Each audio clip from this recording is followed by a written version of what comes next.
پھر حدیث پاک کا مفہوم ہے کہ ہر انسان کے گھر میں دن میں 7 مرتبہ یا 5 مرتبہ موت کا فرشتہ لازمی آتا ہے، بلکہ بعض روایت میں آیا کہ یہ 5 وقت جو ہوتے ہیں یہ نمازوں کے وقت ہوتے ہیں،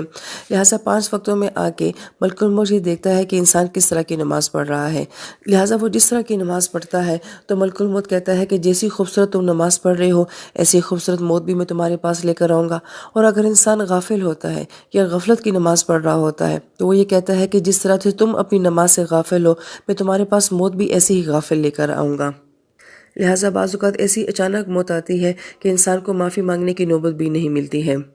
لیکن بعض اہل علم نے یہ فرمایا کہ یہی 5 وقتوں کے فرشتے جو اس کی نماز کے فرشتے ہوتے ہیں موت کے وقت انسان کے پاس آ جاتے ہیں، اور جب شیاطین ان فرشتوں کو دیکھتے ہیں تو وہاں سے بھاگ جاتے ہیں، اور وہ فرشتے یہ کہتے ہیں کہ نہیں، یہ ساری زندگی اپنے رحمان کو سجدہ کرتا رہا ہے، تم آج اس کے ایمان کو ضائع نہیں کر سکتے۔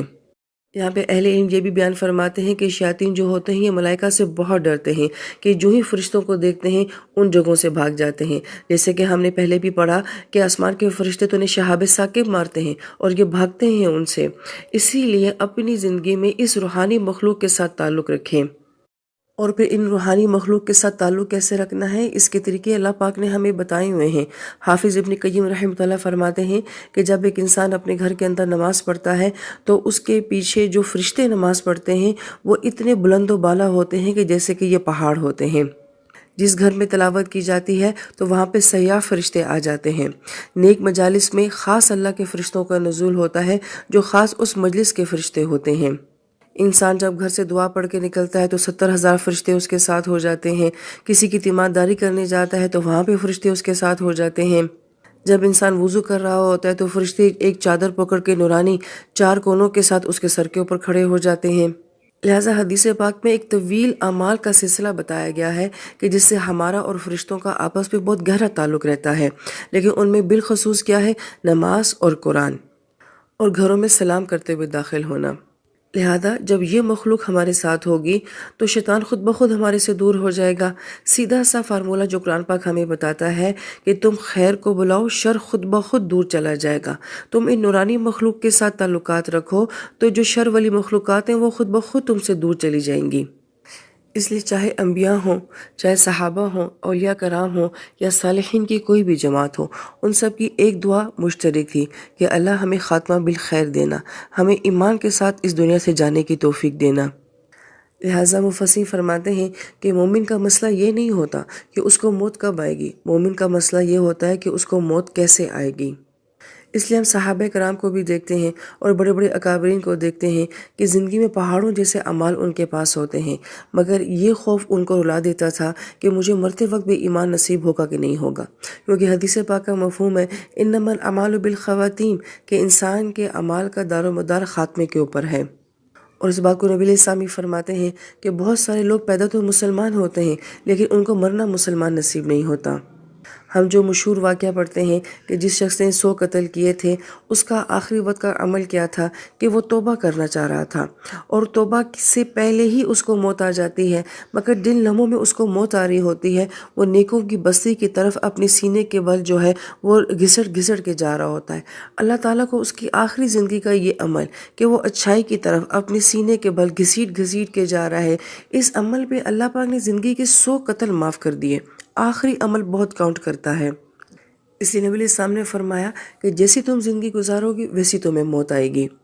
تو پھر ہم یہ دیکھیں کہ ہم کیسی زندگی گزار رہے ہیں، کیا ان اعمال پہ ہمیں کلمے والی موت نصیب ہو جائے گی؟ تو انشاءاللہ ضرور ہوگی، کیونکہ مومن اللہ پاک کی ذات سے کبھی مایوس نہیں ہوتا، ہمارے پاس اللہ پاک کی ذات کا سہارا ہی ہے۔ مفسرین یہ فرماتے ہیں کہ قرآن پاک کی ابتدا اور انتہا میں بڑا گہرا تعلق ظاہری بھی نظر آتا ہے اور باطنی بھی نظر آتا ہے۔ ظاہری تعلق یہ ہے کہ اللہ پاک نے سورہ بقرہ اور آل عمران کو زہراوتین کہا ہے، یعنی کسی چیز کی بلندی اور کوہان کو زہراوتین کہا جاتا ہے، اور ان دونوں صورتوں کو اللہ پاک نے معوذتین کہا ہے کہ اللہ تعالیٰ کی بہترین پناہ، بہترین تحفظ، بہترین قلعہ جو ہے یہ 2 صورتیں ہیں۔ پھر ہم یہ دیکھتے ہیں کہ ہم نے سورہ فاتحہ میں اللہ پاک سے مانگا تھا اہدنا الصراط المستقیم، کہ اللہ ہمیں ہدایت دینا ہے، سیدھا راستہ دکھانا ہے، اور اللہ پاک سورہ ناس میں کیا بتا رہے ہیں کہ تمہاری اصل ہدایت یہ ہے کہ تمہیں ایمان کے اوپر اور کلمے کے اوپر موت نصیب ہو جائے۔ گویا کہ پورے قرآن کا خلاصہ کیا ہے کہ سیدھے راستے پہ چلنا اور ایمان کے ساتھ دنیا کے ساتھ چلے جانا۔ لہٰذا یہ بہت خوبصورت وقت ہے، اللہ پاک نے ہمیں موقع دیا ہے سحریوں میں، افطاریوں میں، جب آپ کی کیفیت ہو، چلتے پھرتے جس وقت دل چاہے اللہ تعالیٰ سے ایمان مانگ لیں کہ میرے مالک اللہ ہم سے ہمارا ایمان نہ چھیننا، اپنا نام نہ چھیننا۔ دنیا میں جس بچے کے ساتھ اس کے باپ کا نام نہیں ہوتا، اس کی کوئی حیثیت نہیں ہوتی، دنیا اس کو حلال اولاد نہیں سمجھتی، اور جس انسان کے ساتھ اس کے رب کا نام نہیں ہوتا، اس کا ایمان نہیں ہوتا، اس کی کوئی حیثیت نہیں ہوتی، نہ وہ حلال جیتا ہے نہ وہ حلال مرتا ہے۔ تو اللہ تعالیٰ سے دعا ہے کہ اللہ تعالیٰ ہر مسلمان کو ایمان کی، کلمے کی اور حسن ظن کی موت نصیب فرمائے۔ نبی علیہ السلام کی حدیث پاک کا مفہوم ہے، وہ فرماتے ہیں کہ جب تمہیں موت آئے تو اس کیفیت میں آئے کہ تمہارا اللہ تعالیٰ کی ذات کے بارے میں بہت اچھا گمان ہو۔ لہٰذا حالات چاہے کتنے ہی مشکل کیوں نہ ہو، اعمال چاہے کتنے ہی برے کیوں نہ ہو، ہمارا اللہ تعالیٰ کی ذات کے ساتھ گمان ہے کہ اللہ تعالیٰ ہمیں معاف کریں گے انشاءاللہ تعالیٰ۔ لہٰذا اللہ تعالیٰ سے دعا ہے کہ اللہ تعالیٰ ہمیں بہترین دن میں، بہترین وقت میں، بہترین حالت میں، بہترین الفاظ لا الہ الا اللہ محمد رسول اللہ کے ساتھ موت نصیب فرمائے۔ آمین یا رب العالمین۔